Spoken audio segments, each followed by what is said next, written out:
Good morning. Happy Monday. Good morning. Morning. Welcome, everyone. So good to see you.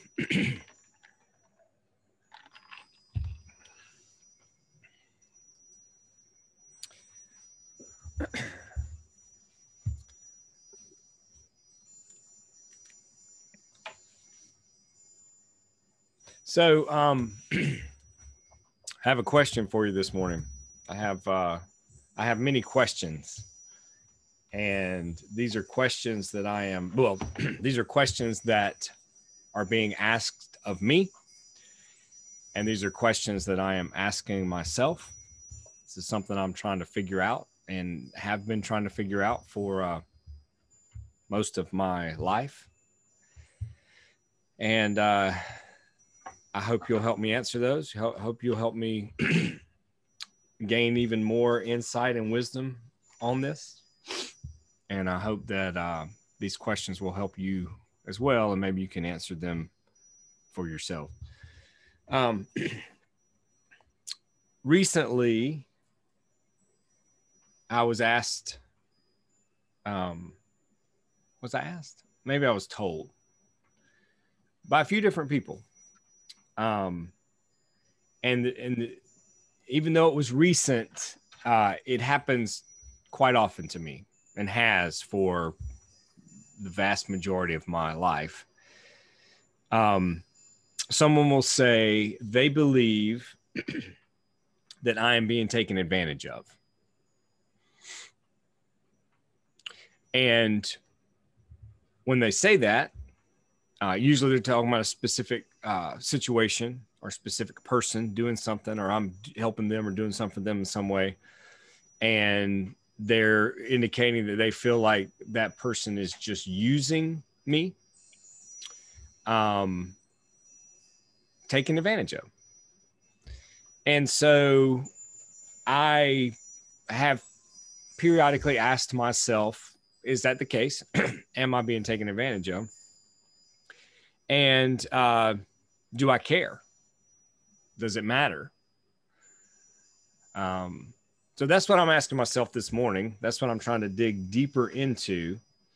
And I'm going to share with you some of my thoughts and ideas. And I am really asking for your input. And I'm asking you if this in any way applies to you to ask these questions of yourself. First of all, think about what an advantage is.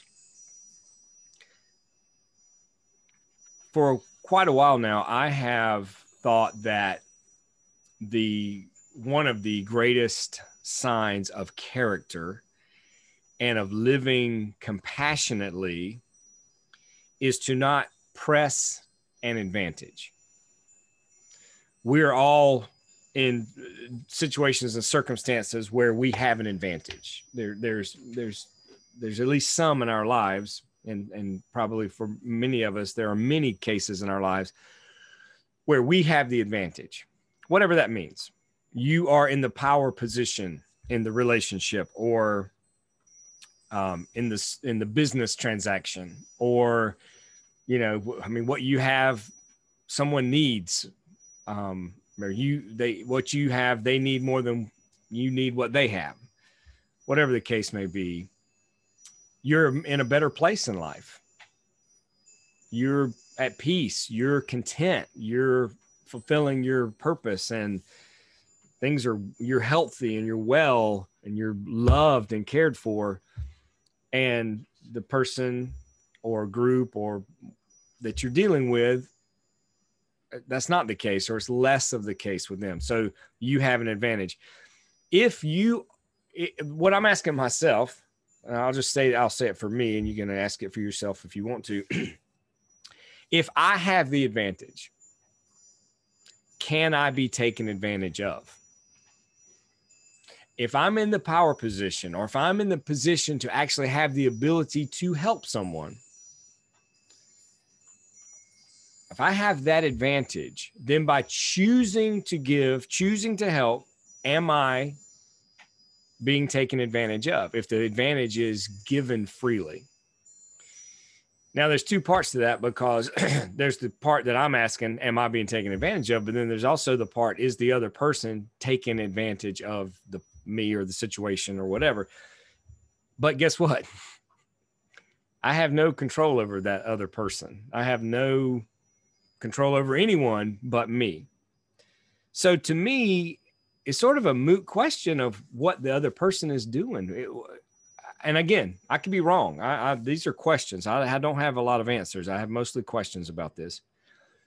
But it does seem to me that since I have no control over anyone, and since I can't change anyone, can't change their behavior, can't change their intent, and most of the time in these situations, we don't even know what the intention is. It's we can go by people's actions and we can go by their words, but we don't really know.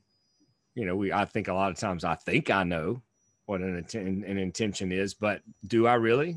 There's no way to know for sure. Hell, I have to question my own intentions so often, and I'm supposed to know what's going on in here. So I question whether we can know the intention, but what does it matter what they're coming from? So for instance, if I volunteer at a homeless shelter and I bring in food and I bring in clothes and I bring in toiletry items, hygiene products, and give them away, if the person who's coming in to get those things has the ability, to work, could have a different life. I mean, at least it seems like they could make different choices and have a different life. Are they taking advantage of me by taking those products, the food that I'm bringing, that I'm giving? Am I doing the wrong thing? Am I actually enabling dependency? And I'll pause right here on that word, because one of the things that I'm looking at as it relates to these things is, what ways am I doing things for people that is codependency, is the desire, is an identity of wanting to be a good person, a nice person, a good moral character. What is automatic? And to me, that's one of the most dangerous things that we can do, or do things on autopilot or automatically. So if, when I think of people who are routinely taken advantage of, we often refer to people like that as doormats. It seems like they have weak wills, and they can be controlled and manipulated and forced to do things that they don't want to do. Well, I have to tell you, I don't feel like that. I don't feel like that kind of person at all.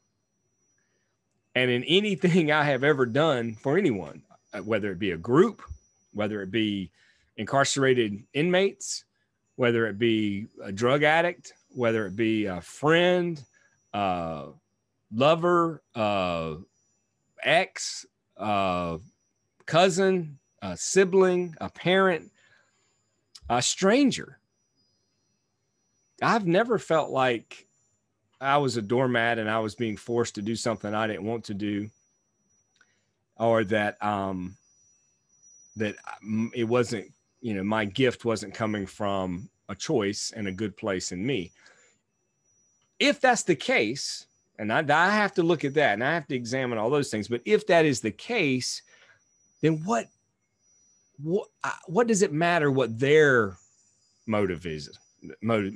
What does it matter where they're coming from? So I would say, sure, I'm being taken advantage of, but only because I am willingly giving to others. And what they, where they're coming from and what they do with it, and that's on them. That's that's between them and God. That's between them and their conscience, their soul, their character. And I'm not sure that has anything to do with me. But what is my responsibility towards people? Because I don't want to be an enabler of behaviors that are going to destroy someone. If you have a drug addicted parent, child, spouse, friend,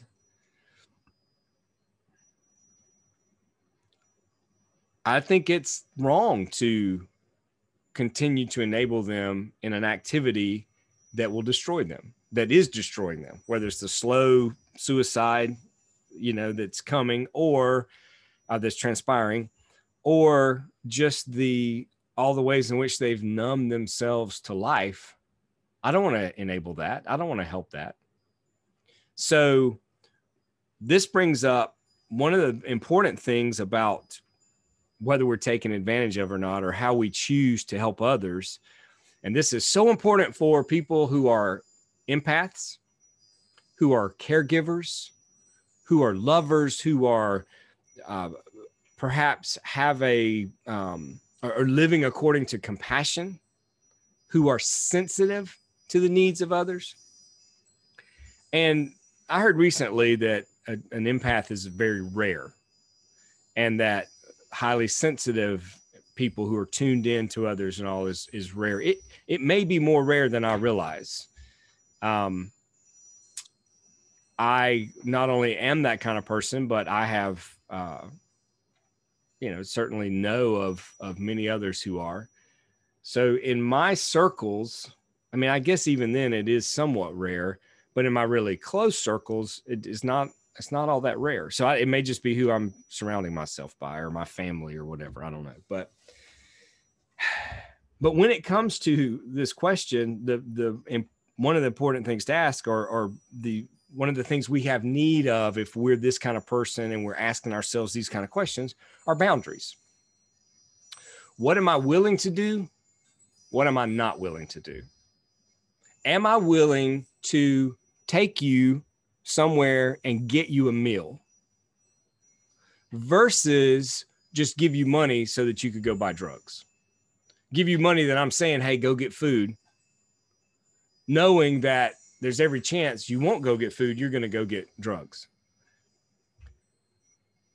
That could be a good boundary. It could be a good boundary that I say, I'll take you right now and get you food, and I'll sit there with you and we can share a meal.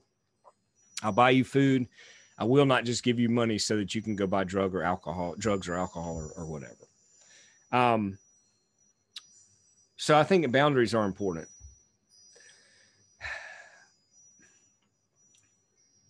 Being able to say no is important. I think if we're unable to say no, then perhaps we are being taken advantage of in the bad way from our perspective on us. I'm not talking about what's on the other person, but on us. If I can't say no, then I am in a bad place, and I am being taken advantage of in a bad way. And I want to give you maybe 3 things of why we don't say no. The first is because of how it looks. I want to look a certain way. I want a certain appearance. I don't want to be seen as selfish. So I don't say no. There are times when we have to say no. There are times when saying no is the loving thing to do. In the practice of compassion, in the practice of love, in the practice of living a character-centric life, a compassion-centric life, no is important. If I'm unable to say no, then I'm being taken advantage of in a bad way. I'm a doormat, and I am not making a choice to help others. I am just have an automatic setting. I'm codependent. I'm weak-willed. I am an enabler, and I don't want to be that. Number 2, I think a reason why we don't say no and don't create boundaries and keep them is fear of rejection. If I don't say yes to you every single time of everything you ask, I'm afraid that you will reject me somehow. You will end our relationship, or you will end our association, or you will fire me. I can't say no to my boss because what if she doesn't like that and she fires me? She rejects me. Or what if she passes me over for the promotion that's coming up that I really want?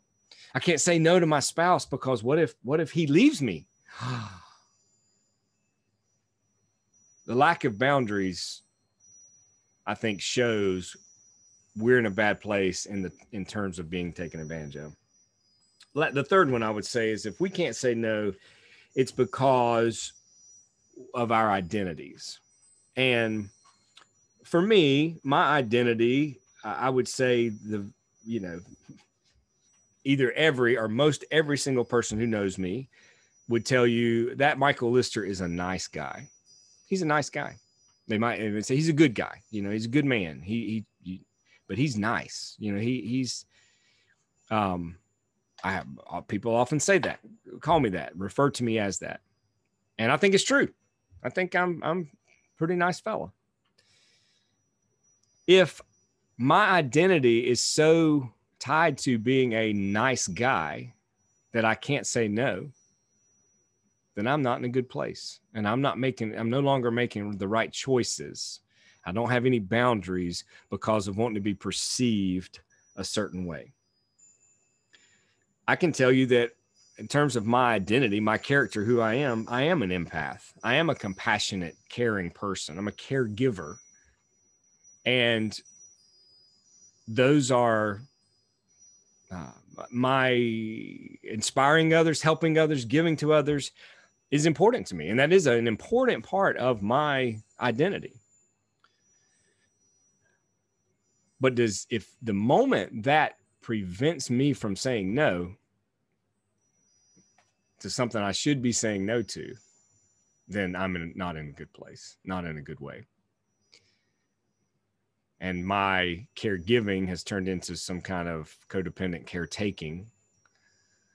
My identity as a nice guy, my niceness has become pathological, and I am not choosing to be nice, choosing to be kind, choosing to be loving, but I am being something else because, again, a loving, compassionate act, relationship, whatever, is going to include the word no. It's going to include, I have these boundaries. I can't go outside of that. I can't go past that.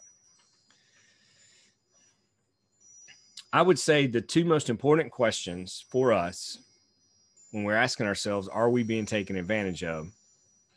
And again, I keep stressing, it doesn't matter what the other person is doing. Let's just assume the other person is taking advantage of us. Let's say that.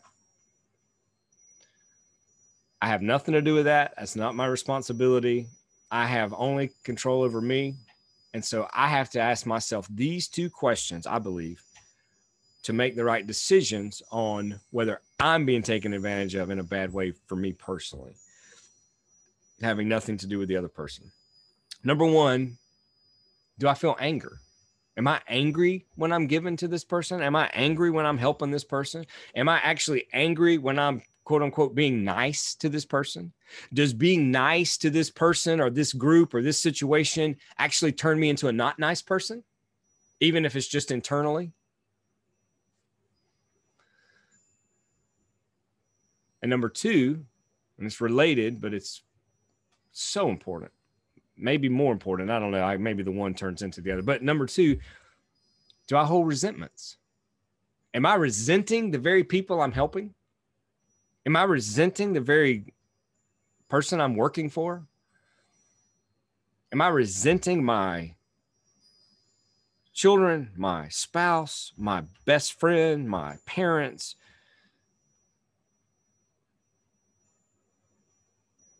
If anger and resentment are there, there's a problem.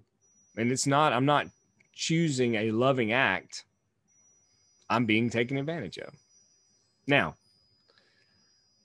it may very well be that I want to make a choice to do something for someone, and their reaction, their response, how they handle it, what I can perceive that, yes, from their perspective, from their stance, from their choices, they are taking advantage. And that may make me angry, and that may cause resentment to rise.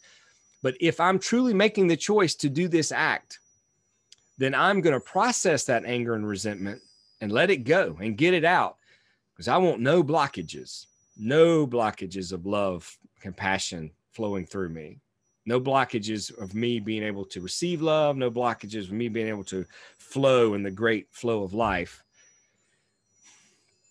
If I perceive that from them and I still know that it's the right choice and decision for me to do this, to give this, then I have to process that anger and resentment and absolutely let it go. Can you think of ways in which you're being taken advantage of? And do you care? Do you need to change some things in order not to be taken advantage of? Or are you making the choice to live a certain way, to do certain things within certain boundaries, and whatever the other person or group does with those things is not on you and you don't care? Now, think about everything I've just said, not only in the context of my nature, of my identity, of my personality, of my dharma, the way I was raised, the way I relate, my attachments, my, theory, the way I am in the world.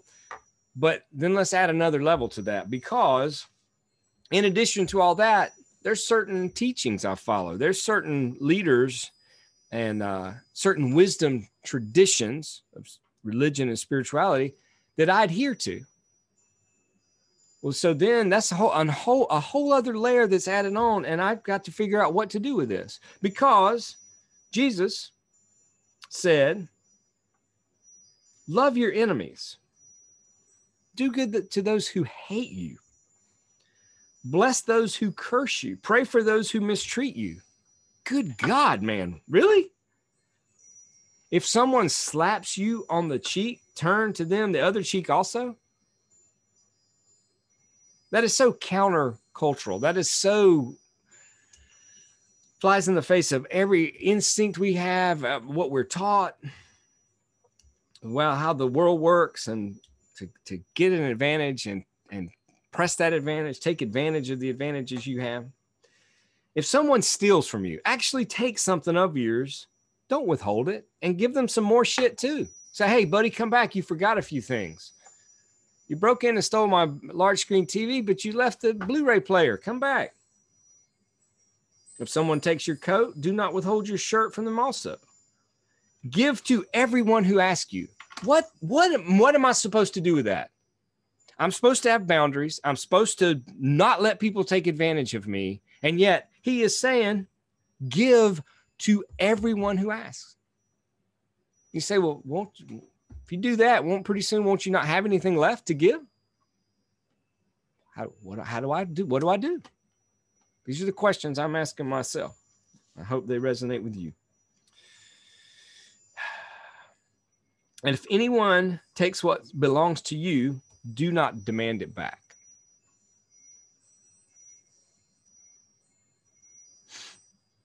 Do to others as you would have them do unto you. It doesn't say do unto them as they're doing unto you. Don't take advantage of them just because they're taking advantage of you. Do unto them as you would have them do unto you. If you love those who just love you back, what have you done? What credit is that? I mean, even the worst among us do that. And if you only do good to those who are good to you, so what? And I've been listening to this book, The Happiness Hypothesis. I highly recommend it. It's one of the best books I've read in a while in nonfiction work, of research-based, talking about what it means to be happy and how to be happy and what is out of our control in terms of our level of happiness and what is in our control. And it's an excellent, excellent book.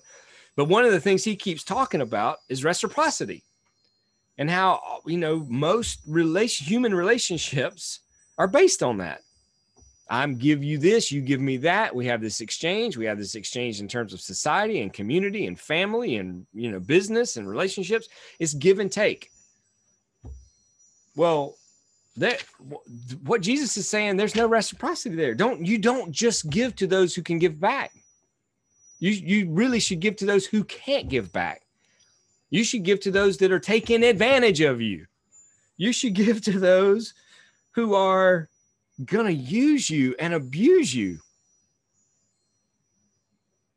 And I just think there's so many abused people in the world. I mean, physically, sexually, verbally abused people that I sort of shudder to think about them reading that and thinking they need to continue to be abused.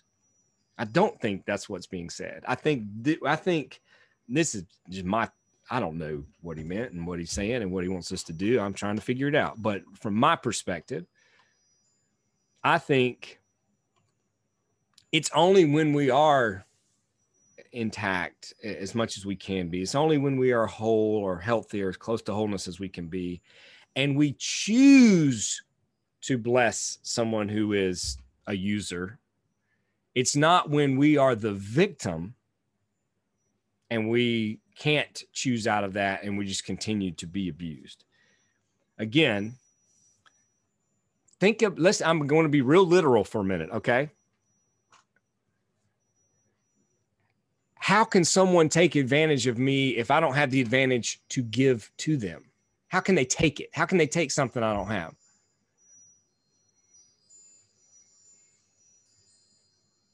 So what I'm saying is, if I'm in a good place and I am making a loving, kind, compassionate decision to do something for someone else, then I'm actually giving to them. I have an advantage that I am giving to them. And I ask you this: how can someone take something you're giving to them? I think they can only receive it. I don't think they can take it. So I'm going to do my best not to walk around wondering if someone's taking advantage of me, because I'm going to try to give it to them before they could ever possibly take it, and just hope they'll receive it. And everything I can be saying, it could be totally bullshit. I don't know. I'm trying to figure this out. I'm not saying I have answers. I have questions. Lend to those from whom you expect no repayment. You know, at a certain point, I stopped lending books because I rarely got them back. And I just started buying the person a book. So if someone wanted to borrow a book or wanted a certain book, or I wanted them to have it, I would just get them their own, knowing that if I lent them one, it would rarely ever get back to this library. When we lend money, it's probably best not to expect to get it back. So often we don't. And when I just said that, immediately in my mind, I popped up someone that I loaned money to 4 years ago, 5 years ago. They were going to pay it back within a month or something, you know. Now, in dealing with all this, one issue I have is my great blessing of a memory, which is also can be a curse. And when it comes to forgiveness, when you have a great memory and you remember things, you remember what people say, you remember details. And I'm blessed with a pretty doggone good memory. I have people comment on that who are close to me. It's like, how in the world did you remember that? I had forgotten that, blah, blah, blah, blah.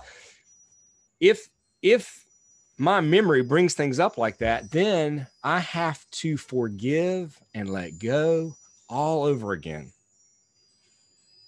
I wish, I'm telling you right now, I wish I had not remembered that person borrowed money and did not pay it back. I wish that was the case. But there's an opportunity here because I remember it, because I feel like I remember most things, I have to forgive and let go and do that process over and over and over and over again. It's a daily, moment by moment process. And I often don't want it to be. I wish it was one time. It's like, yes, I truly forgave. Now, why can't I just forget? Sort of a separate issue, sort of very, very, very related. But I say, love your enemies, do good to them, and lend to them without expecting to get anything back. Then your reward will be great, and you will be children of the Most High God, because she is kind to the ungrateful and the wicked, merciful to the unmerciful. Now, another follower, someone else I'll follow, Lao Tzu, Tao Te Ching, says this: thus the master is available to all people and doesn't reject anyone. He is ready to use all situations and does not waste anything. This is called embodying the light. What is a good man but a bad man's teacher? What is a bad man but a good man's job? And seeing all of this, trying to figure all this out, I'm trying to be the good man. And I do think the bad man is my job, is part of my responsibility. And I well know there's a line there, and I can cross that line, and it can become unhealthy, and it can become codependent, and it can become a negative thing. And it can lead to anger and resentment. But I do believe, I certainly hope, but I believe and I think that it is possible to stay on this side of that line, and for just to be positive, and for be able to process the anger, process the resentment, let go, forgive, and give freely. And I believe in what Jesus is teaching here is that if I give freely, and it shows in the Buddhist tradition, I was never attached to it. And that I see that, I'm just passing through here, and I'm just a manager of these things. And I should be willing to grab a book off my shelf and give it to someone who wants it. And I do. I don't just buy, I give books away. I lend books and expect to never. And I do that a lot too. I'll give them a book and I'll immediately order me another copy, knowing that one's not coming back.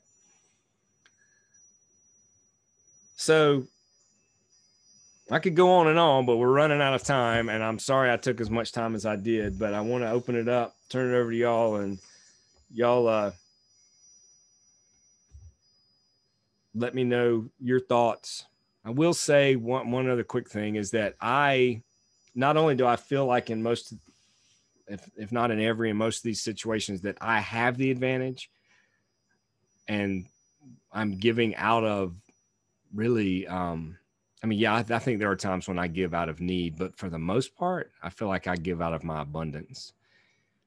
And I feel like I am someone who practices a lot of self-care and take good care of myself. And I also am able to receive from others. And I think that's important. And if we're just givers and we can't really receive from others, then I think we are in a bad place, and we probably are being taken advantage of in the bad way.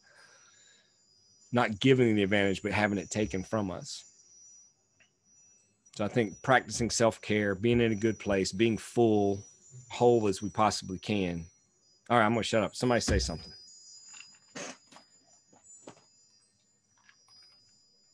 Hey, everybody, I'm Vanessa.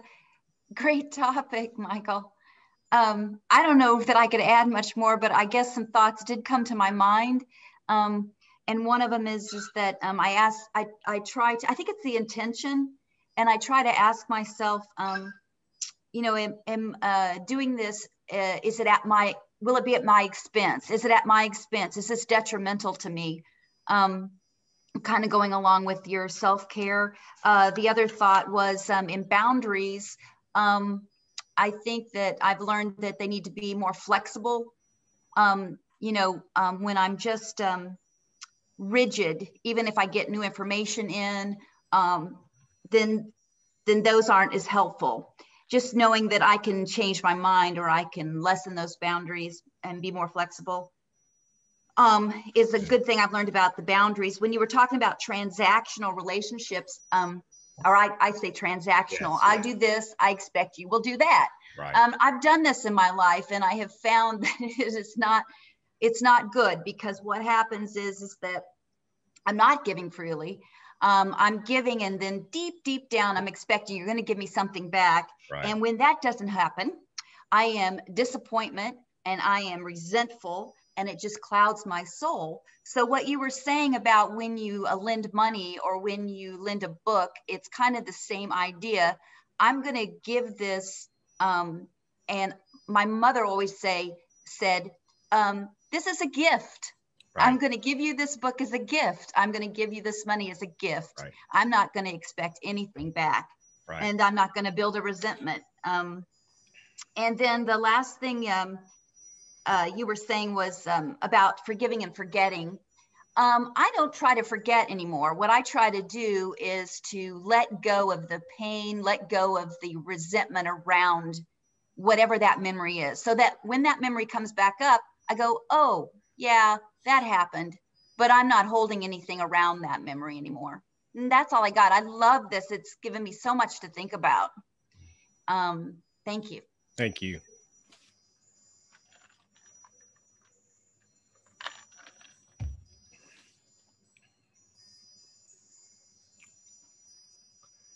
It's entirely possible that everything I've said, and even referring to Jesus and Lao Tzu, is trying to rationalize and justify codependency and trying to sanctify it, trying to make it holy or something that has great purpose and you know, it goes beyond.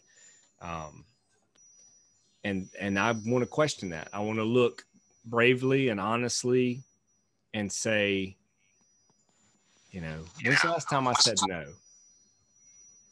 When's the last time that I did not give a fuck what anybody thought? Because I knew I was making the right choice, the right decision, and so be it. When's the last time? And if I've never done that, or if I can't do that, then this is bullshit justification and rationalization. Michael. Yes, sir. I think it's important how you give. You don't want to create any enabling. That's almost being sinful yourself, right? Doing bad. Well, it's biblical to have the gleaners to leave an opportunity for somebody to go help themselves. Right. And I think that's the best kind of giving, but giving is so impersonal anymore. You're asked to give to strangers and everything. And great point. And that worries you. That makes you feel guilty that you might not be doing the right kind of giving. That's right. Hey, we're running out of time. It's going to cut off. Please keep talking, but when it does, I'm sorry, but thank you all for being here. Really appreciate it. I've enjoyed it very much. Please send me comments, thoughts, email, any other ideas you have. Okay. That was a great point. Thank you. Yeah, absolutely. I think we all should feel a little more guilt than we do.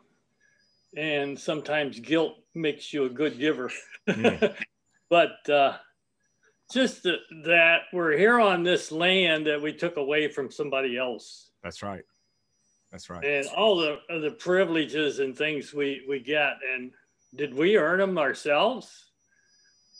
So maybe sharing a little of the wealth shouldn't bother so much. So awesome. Absolutely. Wow. So true.